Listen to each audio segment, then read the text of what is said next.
Welcome to Too Old, Too New, the music discovery podcast that brings you something old, something new, something Nate, something Bruce.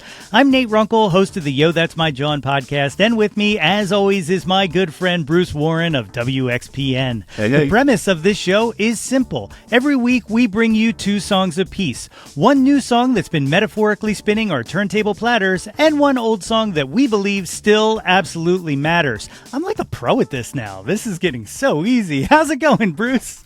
It's going great, and yeah, it's there for you, man. It's there for you. Hey, I like your shirt. It says so. It says I saw Beck on tour in 2023. Okay. Yeah. I don't know. I thought maybe it said I saw Beck on MTV or I saw Beck on the Late Show with David Letterman. I didn't see that part because I can only see you from like just slightly above the waist up. That's because I'm in shorts and nobody wants to see my bird legs. So wait, are those M&Ms on your shirt? Like what is that? They're music notes. So that's like a big. That's yeah. like Okay. Yeah, you see them. Yeah. Yeah, they're like some kinds of beings holding instruments. That's right. This is from the show last year when they were in town with who was it? Phoenix, I think, and Wise Blood. It was a great show. A really great show.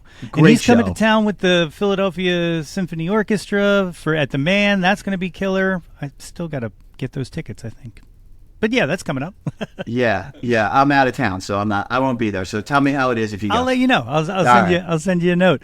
Right. So you want to get started this week? I'll let you go first. Sure. Flip a coin. Let's do something old. Let's start out with something old first. All right. Sounds good. Something old. So there was a band in the '60s called the Left Bank, and they had one very, very, very super big hit called "Walk Away, Renee." Don't walk away, Renee. And then they had a follow-up song called Pretty Ballerina, which did okay. But I'm picking a deep track from the Left Bank. They were I wouldn't call them power pop, but I guess they were a quote-unquote Baroque pop, whatever the fuck that means. So there's Baroqueness to their music, right? It's ornate. It's orchestrated. It's ornate. It's very, very super melodic. Anyway, I'm going deep track today for a song called She May Call You Up Tonight. It's the Left Bank. Powerful. I mean, you could taste the Baroqueness, right? That is like, a Baroque pop club sandwich. A couple things about this band I have to say. First of all, I've always been a fan of the Left Bank.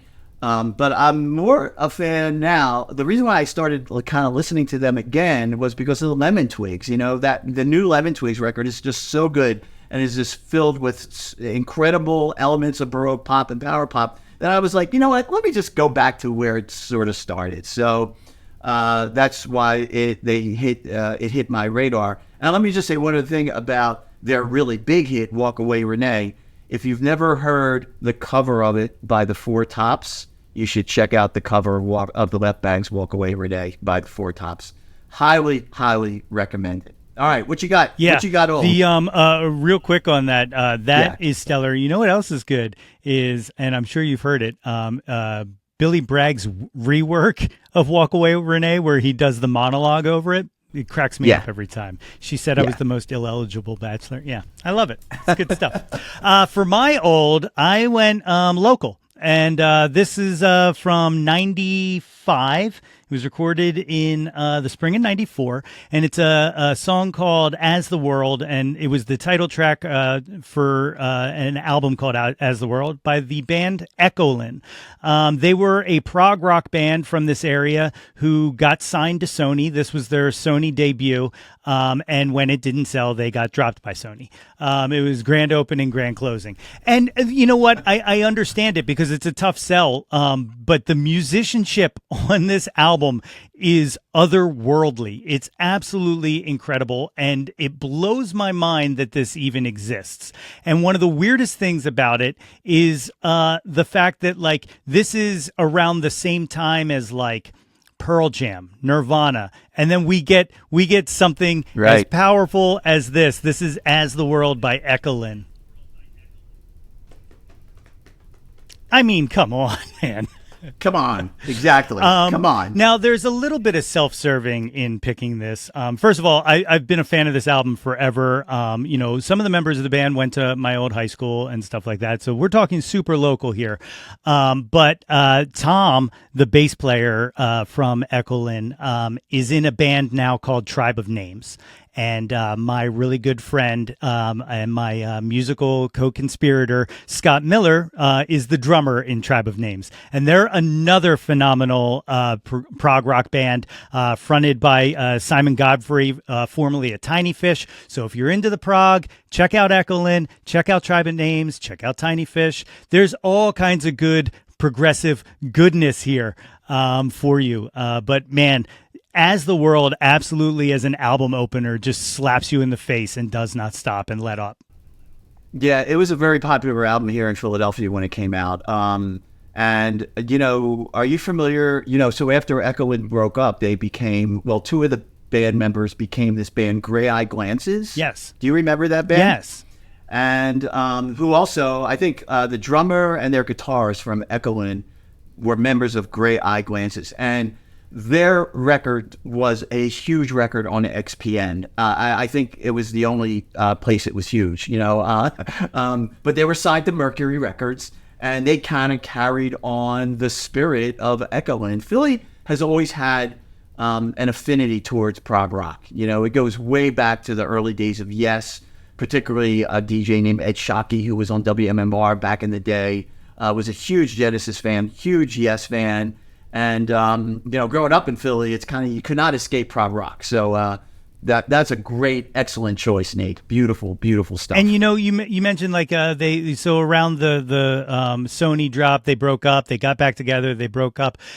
On the topic of bands breaking up and getting back together, REM recently, when they were inducted into the Songwriting Hall of Fame, did this interview with CBS Morning and said that the chances of them getting back together would be like if a comet struck. And then 3 hours later, they got back together and played Losing My Religion. So it got me thinking, it got the wheels going, and I started thinking about like bands that broke up, that all the members are still around, but there's no chance in hell of them ever getting back together. Do you have any favorites on that? Like, what's your big one? Well, absolutely, Talking Heads. Yes. I mean, I think would the world love a Talking Heads reunion?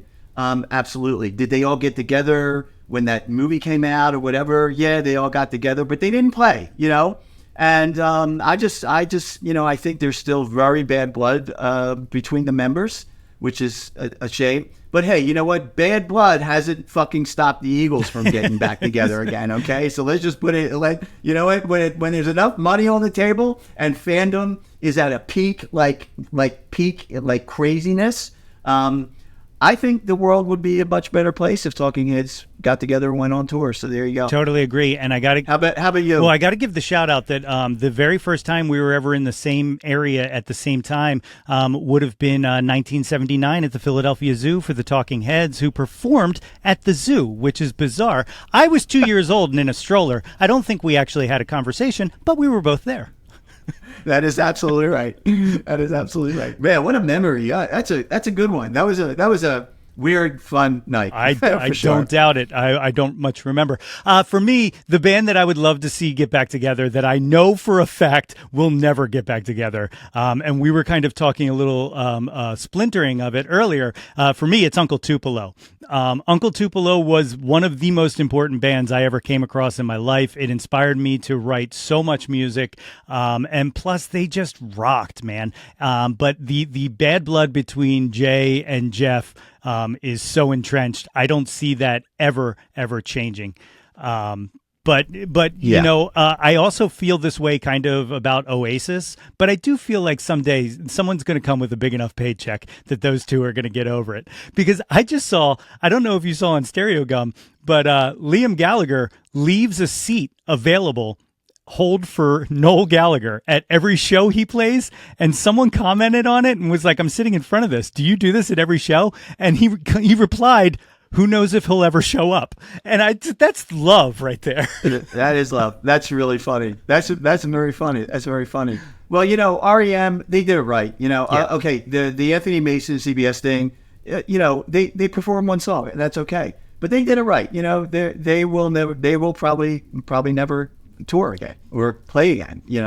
But the context for this was great, and man, there's an outpouring of love for that band that is just still at a fever pitch. Well, I'm glad, deservedly so. Yeah, I'm glad to see it, because I've been talking about this recently, that I feel like there's been this, I don't want to say REM erasure, but like they're just not in the conversation like I would expect them to be, with as important as they've been, as many people as cite them as influence and stuff like that. You think they'd be in conversation, and this goes back to me blaming labels again, because I like to blame corporations for everything, but like there hasn't been like a repackage or a remaster or a re-release of anything to kind of keep them in the conversation. And I think that's like this weird, it puts them in this weird position where, there's nothing new, even out of the old stuff, to kind of, publicize. Yeah. The event, you're talking about sort of like what we call in the industry as event records, like anniversary records or whatever. I think it's the nature of who they are as a band, that like there have been some reissues and there have been remastered whatever, but I think as a band they're just okay with the music that they recorded, and like they don't want to capitalize or leverage it, because I just think that's who they are as people. Like that's okay. But you're right. There seems to be a little bit of or maybe a little bit more than a little bit of REM erasure. But I'm glad. It was great seeing them. It was absolutely great seeing them. I saw them the first time. A second time they played Philly. God, 81, 82, at a place. Did you ever hear the East Side Club? I have, yes. Did you ever hear yeah. it? It was down at 12th and Chestnut Streets in Philly. It was a great venue. Well, great is probably the wrong word to describe it. It was an amazing spot to see music back in the early 80s. And like so many different bands played there. But they played there the second time, I think. I was at that show, thankfully. So I'm gonna go back to Uncle Tupelo though. Do you have an Uncle Tupelo jam? Like what's your favorite? I'm a big Gun fan. It just rips. Like it absolutely rips. And it's weird because like of the creative forces in Uncle Tupelo at that time, Jay was always my favorite. But then Jeff started like kind of sneaking like these ones in, like Screen Door, Watch Me Fall, A Cuff Rose, like are just perfect. But like consistency wise, Jay was my guy. Yeah, and I'm a Jeff guy, so there you go. All right. Are you a Paul or a John guy? I am a George guy. Well, you're a George guy. Well, that is the correct answer. I punt. Okay. All right, let's go. Yeah. Let's go. All right. So, for a new pick this week, one of my projects this year has been tracking every new album that I release or that I listen to, because I've kind of been trying to measure what I actually like and things that that stood out at one point that maybe I forgot about. It's been a project. I'm now over like 200 and some albums, new albums for the year, and they're all ranked and rated. So every week I kind of just write a pull list, kind of like when I used to collect comics. Like I would just have a pull list of things, and I just go through. And throughout my week, I listen to them. All right, and the pull list has a big backlog because it's hard to get through all this stuff. But because music just keeps coming out and they don't stop. Yeah. They don't take a week off. Yeah. But one of my favorite finds recently, and I knew nothing about this band before. The band's called FIGHTMASTER. The EP is called Bloodshed Baby, and the song is Bloodshed Baby. Hey, I picked two title tracks this week. How about that? That wasn't planned. But anyway, the second I heard it, I put it on. I was like, oh, this is really good. And then it kicks into a second gear. And then it's like, oh my God, this is really good. And then by the end of the song, we're into a third movement. And I was like, did I just find my new favorite band? I think so. And so this, let's play a little. This is Bloodshed Baby by FIGHTMASTER. It's so anthematic. Like it just Whoa. Builds and builds and explodes, and it's all over the place. It was co-produced by Riley Gear, who plays drums for Caroline Rose. And FIGHTMASTER is actually coming to Johnny Brenda's at the end of the month on June 30th. I am looking forward to that, and I am definitely going to try to make that one. Are you familiar with FIGHTMASTER at all? Because it came out of nowhere to me. Never heard about it until you texted me that was your selection this week. It's wild, isn't and it? it's great, and you've piqued my curiosity. Explosive is a perfect word. Absolutely, absolutely. I'm definitely going to check. I don't always like to listen to the new stuff you send me, because I like to have that reaction. Yeah. Like whatever. But yeah, it's impressive. And June 30th, I have to check my calendar to see, because I would see this band play. Yeah, absolutely. Especially in a place like Johnny Brenda's. They're going to tear the roof off that place. Yeah, can't wait. Yeah, totally. So what do you got for new this week? I have a new song by a super talented singer and songwriter named Denitia. Denitia and I have gotten to know each other pretty well over the last couple years. Denitia is based in Nashville, and Denitia was part of a project that we did here at WXBN called the Black Opry Residency. We got a grant, and we used it. We identified like 5 artists, and we kind of led them through a residency, and it was a mentoring project, and Denitia was one of the artists who was part of the project. I love singers and songwriters. It's always been a sweet spot for me. Going back to Laurel Canyon, going back to Sean Colvin and Suzanne Vega. And there's, an Americana / country range of influences that Denitia sort of incorporates into a traditional singer-songwriter musical context. And Denitia has made an absolutely exquisite album, and I'm totally psyched that they are going to be touring with Mickey Guyton. Actually, Denitia is opening for Mickey here in Philadelphia, World Cafe Live. But let's check this one out. New from Denitia.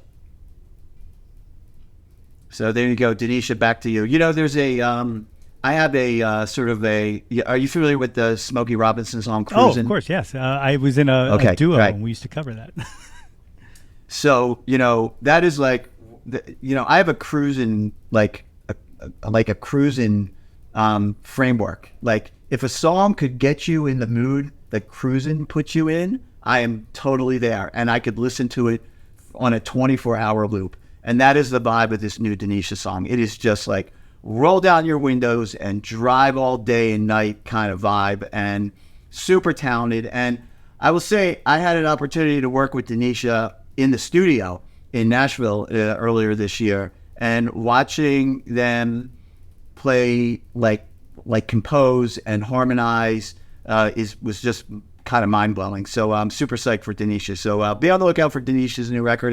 Hopefully you dug that song. That was absolutely beautiful, and the vocals are just so beautiful and lush, and just the vocal line just kind of takes you and makes you pay attention more so than anything to me. Like a good vocal line and a good melody, man. Just brilliant stuff. And I'm glad you mentioned the Black Opry residency. I want to point listeners to, if you haven't heard it, you guys did that the mini release of the podcast version of the Black Opry residency, where you kind of tell the story and follow a bunch of the musicians throughout it. And I'm going to be honest, it's one of my favorite things the station has done easily. Thanks. It's just it was awesome that you guys not only did that, but were able to capture it and kind of share that. Thanks. We could not have done it without Holly G from Black Opry in Nashville, and Reese Palmer was a huge help on the project, and Miko Marks as well. And we got all these incredible artists together, and my favorite part was we brought them all into Philly for the week, and nobody knew each other. Like that, we had some Zoom sessions together, but we didn't know what to expect. We put them in a house in University of Penn, on Penn's campus, and it was one of the greatest things I've done in my 30+ years in the music industry and doing radio. So was absolutely blessed to sort of work with those folks. So thank you for that comment. All right, it's beautiful. So what I wanted to say though, Nate, is there's a big summer of music coming up, and you might not have like the list together yet, but do you have anything that you're kind of looking forward to, other than June 30th at Johnny Brenda's. That's right. Other than that, the Beck show that I mentioned, I'm looking forward to that. There's so many, like the shows that are coming to town are like overwhelming almost. That was one of the things I wanted to kind of mention in the conversation we had last week about ticket sales and stuff like that. Is everybody's touring right now, I think, is also an issue. Like and needing to whittle down and pick. Like there's been times where like there's 3 shows a night that I want to check out. Yeah. It's tough, but I mean, like our pals War on Drugs, them with the National, that's going to be huge. The Dr. Dog show. Right. That's right.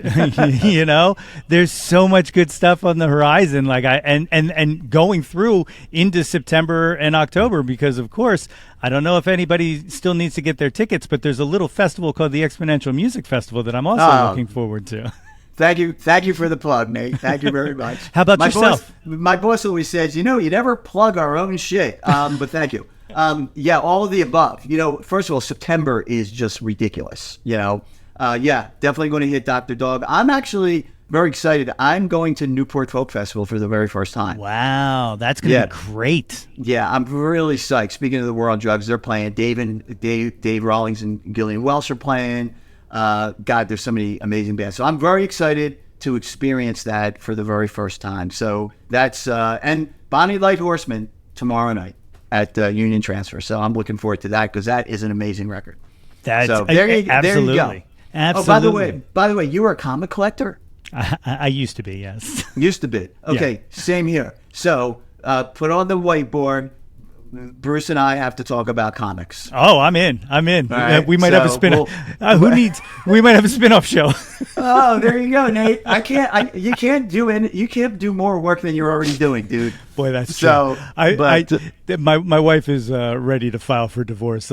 This week, or in the past 2 weeks, I've been on 2 other podcasts plus the 3 that I do, and then tonight I'm going on. Well, it'll be last night for anybody who listens to this. But tonight I'm going on Your Next Favorite Band with our pal Phil, and sitting in with him, and I might play a song. Who knows? Oh, okay. Yeah, and not to mention your career as a performer. That too. Well, tell your wife not to leave you because you're a cool guy. Oh, thanks. She'll listen to you. She won't listen to me. Guys, as always, you can find us on the socials. I'm at That's My Jawn on everything. Bruce is at Some Velvet Blog on everything. You can hear Bruce every Saturday from 10 p.m. to 2 or 10 a.m. to 2 p.m. on WXPN, and you can hear me every Monday from 5 to 8 p.m. Man, I'm just garbling them all on Why Not Radio. Plus, you can hear the That's My Jawn podcast. That's up there. There's the interview with Athensville is out now with my conversation with Tyree Wallace, which is absolutely incredible. So check that out. But that's going to do it for us this week. Bruce, thanks as always for doing this. You're welcome. Thank you, Nate. Good to see you.